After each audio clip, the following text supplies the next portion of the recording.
Bible പരിചയപ്പെടുത്തുന്ന അസാധാരണ വ്യക്തിത്വമാണ് ഏലിയ പ്രവാചകൻ. അദ്ദേഹത്തിന്റെ ജീവചരിത്രം അത്ഭുതങ്ങളാൽ നിറഞ്ഞതായിരുന്നു. 3.5 വർഷക്കാലം ദേശത്ത് വരൾച്ചയുണ്ടാകുമെന്ന് പ്രവചിച്ചു. അതങ്ങനെ തന്നെ സംഭവിച്ചു. വിശന്നിരുന്ന ഏലിയാവിന്റെ അടുക്കലേക്ക് കാക്ക അപ്പവും ഇറച്ചിയുമായി കടന്നു വന്നു. ദാരിദ്ര്യത്തിലായിരുന്ന സാറാഫാത്തിലെ വിധവയുടെ കലത്തിലെ മാവ് വർദ്ധിപ്പിച്ചു. ഒരു ബാലനെ ഉയർപ്പിച്ചു. ബാലിന്റെ പ്രവാചകന്മാരുടെ മുൻപിൽ വെച്ച് യാഗവസ്തു സ്വർഗത്തിൽ നിന്ന് തീ ഇറക്കി ദഹിപ്പിച്ചു.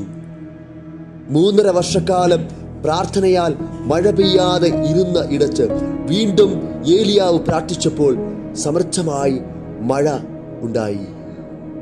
പ്രാർത്ഥിച്ച് മഴ പെയ്യിച്ചതിന് ശേഷം തേരിന് മുന്നോടിയായി അതിവേഗത്തിൽ ഓടി. ഏലിയാവിന്റെ ജീവിത അവസാനവും അത്ഭുതമായിരുന്നു. തേരിലും രഥത്തിലും ദൈവം ഏലിയാവിനെ സ്വർഗത്തിലേക്ക് കൊണ്ടുപോയി. ഇതിലേത് അത്ഭുതമാണ് നിങ്ങളെ അതിശയിപ്പിച്ചതെന്ന് കമന്റ് ബോക്സിൽ പറയുക.